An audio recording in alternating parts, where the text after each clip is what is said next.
Voy a Si leer quieren, mi columna, si quieren, sí, para hagámosle. ir avanzando. Sí, de Bueno, una. bueno, antes de leer la columna les doy un dato. Don Juan Diego es bien taquillero. Tenemos 10.127 conectados. Hay 2.365 en el Facebook de Bolívar, 1.378 en el YouTube de Bolívar, 2.703 en el Facebook de Petro, 1.000 en el YouTube de Petro, 2.255 en el Facebook de Cuarto de Hora y 427 conectados por tweet de Petro. O sea, eso suma 10.127 conectados, que es una buena audiencia, como un coliseo lleno más o menos, don Juan Diego. Bueno, qué maravilla. Bueno, sí, muy bien, muy bien. Bueno, entonces voy a leer mi columna, se llama El espejo de Ecuador. Dice, por la coyuntura de las elecciones ecuatorianas, hago un alto en el camino en mi promesa de seguir poniendo a consideración del pacto histórico algunas reformas, a mi modo de ver, necesarias para la transformación del país. Escribo esta columna desde Quito, Ecuador, el día previo a las elecciones presidenciales que disputarán el candidato de derecha Guillermo Lasso en representación del poder financiero, él es banquero, y el candidato de la izquierda democrática Andrés Arauz. La última vez que vine a Ecuador estuve una semana en Guayaquil presentando unas propuestas para un canal de televisión local. Cuando llegué de tránsito a Quito, a un aeropuerto bastante deteriorado, a Ecuador lo gobernaba un presidente y cuando me fui, lo gobernaba otro presidente. No porque hubiera venido en época electoral o en plena sucesión, sino porque este país tuvo 8 presidentes entre 1997, cuando el Congreso destituyó a Abdalá Bucaram por incapacidad mental, y 2007, cuando asumió el poder Rafael Correa, el primer presidente que pudo terminar su periodo presidencial completo en 2 décadas. Pero, ¿por qué Correa no fue derrocado en una era de tanta inestabilidad política? Tendrían que venir a Ecuador para entenderlo, comenzando porque ya se llega a un aeropuerto nuevo y moderno, conectado con una gran autopista a la ciudad de Quito. Pero también tendrían que ir a los barrios pobres para que admiren el avance que tuvieron las clases menos favorecidas. Correa les devolvió el derecho a una vida digna. Construyó universidades y hospitales para garantizar que la educación y la salud fueran derechos fundamentales para la ciudadanía. La infraestructura física del país tuvo un avance asombroso durante este gobierno. El país está hoy atravesado por autopistas de última generación y aunque empezaron el proceso del metro subterráneo casi a la par con el de Bogotá, el de aquí ya está listo para ser inaugurado, mientras al de Bogotá le están volviendo a hacer los estudios después de que Peñalosa y Claudia repitieran 1 y 1000 veces que ya estaban listos para empezar a construir un feo metro elevado, con pocas estaciones, más corto y más caro que el que Petro dejó con diseños de tercera fase. En el Ecuador de Correa, la tasa de pobreza disminuyó un 38% y la pobreza extrema rebajó en un 47%. Es decir, entre 2006 y 2012, 1 millón de personas salieron de pobres y el desempleo de solo 4,3% fue de los más bajos del continente. El país creció sostenidamente a tasas promedios del 4% y en 2013 llegó a ser el país de Latinoamérica con mayor inversión pública, un 14% del PIB.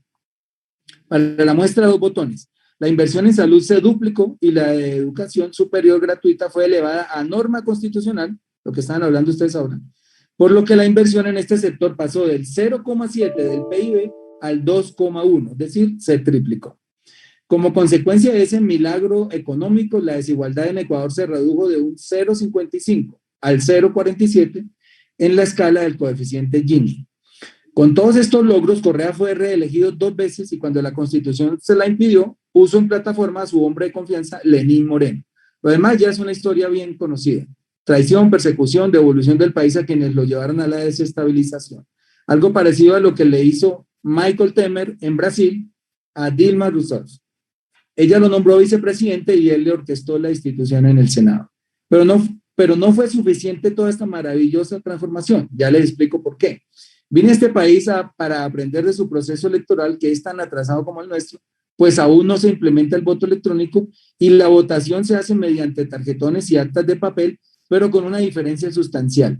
Al testigo electoral, aquí le entregan una copia del acta de mesa. ¿Imaginan la maravilla? Reunimos todas las actas y hacemos un conteo paralelo al de la registraduría. Pues esto es precisamente lo que hará la campaña de Arauz hoy.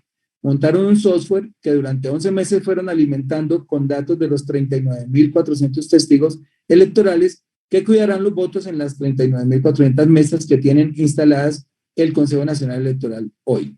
A la hora del cierre de la jornada electoral, que aquí se hace a las 5 de la tarde, o sea, dentro de 2 horas, los 39.400 testigos subirán la foto del acta de votación de la mesa respectiva a una aplicación previamente instalada en sus celulares. Es decir, en menos de 2 horas la campaña sabrá cuántos votos obtuvieron. De modo que si la campaña del candidato gobernista pretende presentar algún dato falso, enseguida vendrá la impugnación. Es un software sorprendente y tiene todas las alertas posibles para detectar alteraciones en las votaciones y ya fue probado en un simulacro el domingo pasado en el que se obtuvo el 76% de los resultados. Podemos emular un sistema similar, dado que nuestros compañeros ecuatorianos nos están facilitando toda la asesoría técnica, pero nos podríamos gastar entre desarrollar el software y probarlo por lo menos 6 meses, casi encima de las elecciones de marzo, sin contar que el software podría tener un costo astronómico. Pero hay que hacerlo y lo haremos, de eso no tengan duda. Sin embargo, entre las averiguaciones técnicas y conversaciones con ingenieros, genios de la informática, entre ellos 2 colombianos, y expertos en segmentación de los anuncios y niveles de penetración de las redes sociales, que aquí es menor a la nuestra, me fui encontrando con un tema demasiado importante para aplazarlo: el estrés que sentí en muchos miembros y directivos de la campaña. Todo porque las encuestas dan ganador por un estrecho margen al candidato Arauz. ¿Por qué sucedió esto si el mismo candidato ganó por 13 puntos de ventaja sobre el segundo en la primera vuelta? Por la misma razón que en Colombia no le ganamos a Duque en 2018 en primera vuelta y no le ganaremos al candidato que diga Uribe en 22 si persistimos en llegar divididos a la consulta de marzo. Voy por partes y atérrense de las similitudes. A las elecciones del pasado 7 de febrero los movimientos alternativos llegaron divididos en Ecuador. Lo mismo que pasará en Colombia el 13 de marzo del 2022 si los verdes insisten en vetar a Petro. El resultado de esa elección fue el siguiente: Andrés Arauz, 32,20%, Guillermo Lasso, 19,74%, Yacu Pérez, que fue el fenómeno de las elecciones, 19,39%, la diferencia es tan corta, y Javier Herbas, 15,68%. Otros candidatos obtuvieron votaciones menores, pero aquí podemos sacar ya la primera conclusión. Si Andrés Arauz y Yacu Pérez hubieran llegado unidos, despachan a Lasso, el candidato de Lenín Moreno, de una vez por todas, con un 51,9% de los votos. Pero no, llegaron divididos y Lasso pasó a segunda vuelta con una sospechosa diferencia del 0,45 sobre Yacu Pérez. Cualquiera pensaría que para la segunda vuelta Yacu Pérez, que representa el movimiento indígena, se uniría a Arauz por afinidad ideológica y programática, pero no lo hizo. Y lo que es peor, y aquí viene la segunda coincidencia, declaró que votará en blanco, de la calle Fajardo y Robledo en 2018. Sí, señores, Yacu se fue a ver ballenas, eso es una metáfora porque realmente no lo hizo. Mientras el pueblo se bate en las urnas por derrotar la corporatocracia, su frialdad para reconocer derechos a los pobres y su generosidad para entregar subsidios, beneficios tributarios y meganegocios a los más ricos. Como consecuencia de esta nefasta decisión, hoy no se sabe quién gane las elecciones. El que triunfe lo hará por un margen muy pequeño, es decir, a pesar de haber transformado a Ecuador, a pesar del salto social de este país, el candidato que representa al correísmo está pasando trabajo para ganarle a Lasso, pese a que en primera vuelta casi lo duplicó en votos, y todo gracias a las divisiones que parecieran estar enquistadas en la izquierda latinoamericana. Miremonos en este espejo, por favor. Mirémonos fijamente hasta que el espejo se rompa, porque nos puede suceder lo mismo. Y aquí viene la tercera similitud. El moribundo candidato Guillermo Lasso del Partido Social Cristiano revivió de entre los muertos, o mejor, fue revivido por la división de las fuerzas alternativas, pues empezó a recibir apoyo de los candidatos derrotados en primera vuelta. Primero se le sumó César Montúfar de la Alianza Honestidad, luego el expresidente Lucio Gutiérrez en nombre del Partido Sociedad Patriótica, después Javier Herbas de la Izquierda Democrática, aunque su partido tomó la decisión de votar por el voto nulo, y el 25 de marzo pasado a Lasso se unieron otros 3 ex-contrincantes, Pedro Freile por el Movimiento Amigo, Gustavo Larrea de Democracia Sí y Guillermo Celi de Suma. Y para completar 7 adhesiones, el pasado 1 de abril se sumó a Lasso el ex candidato Paul Carrasco del Movimiento Podemos. De los 8 candidatos perdedores, 7 se unieron a Lasso y 1 solo a Arauz. Algo similar sucedió en Colombia en 2018, cuando los partidos, hasta el Partido Liberal, con César Gaviria a la cabeza, terminó adhiriendo a Duque en segunda vuelta, y solo el Partido Verde aceptó adherir a Petro bajo una docena de condiciones esculpidas en una tabla de mármol. Y no solo esto, la prensa se unió en coro al lazo. El dinero de los bancos empezó a rodar a chorros y sin control electoral, como lo ha denunciado el candidato Arauz. Hasta el vergonzoso fiscal de Colombia llegó a Quito a meter la nariz en un proceso electoral ajeno. Y ni qué decirle el patético expresidente Andrés Pastrana haciendo fuerza por lazo en las redes sociales. Bueno, pues toda esta andanada de ayudas y apoyos oscuros e interesados los recibirá en Colombia el candidato Uribe si lo dejamos llegar a segunda vuelta. No se sabe quién gane hoy, es una incógnita. La campaña de Arauz tiene fe en el triunfo, así sea por una diferencia pequeña. Sin embargo, temen que de ser pírrica, el reconteo, las impugnaciones y los fake news de fraude empiecen a rodar peligrosamente hasta crear el relato de la trampa. Aparecerán entonces las denuncias por interferencias de hackers rusos y todo lo que ya sabemos que inventa la derecha, hasta sabotear el resultado. Esperamos que no, que todo transcurra en medio de la normalidad y que el portentoso sistema técnico y logístico antifraude montado por la campaña de Arauz funcione correctamente, porque si les va bien a ellos cuidando los votos, nos irá bien a nosotros en 2022. Les quise mostrar como un triunfo servido,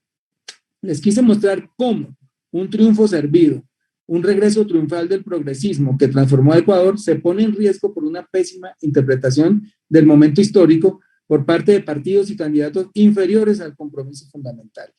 Candidatos y partidos más pequeños que la responsabilidad de devolver la esperanza a 18 millones de ecuatorianos.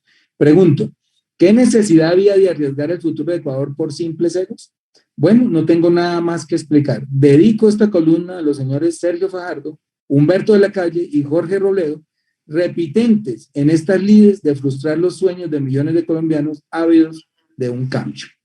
Hasta ahí va mi columna, querido Juan Diego y Gustavo. Y va la puya de paso a quienes... No, dedicada, no es una puya, es una dedicación. Óigame, pero malinterpretaron el momento entonces a su juicio, senador sí, Bolívar. Claro. Ellos cuando en el 18 deciden para la segunda vuelta no rodear a Gustavo Petro. Sí, mira, en esa época, Gustavo Petro, incluso estando por debajo de las encuestas de que Fajardo, iba punteando a Fajardo, Gustavo iba segundo, Gustavo le propuso la unión.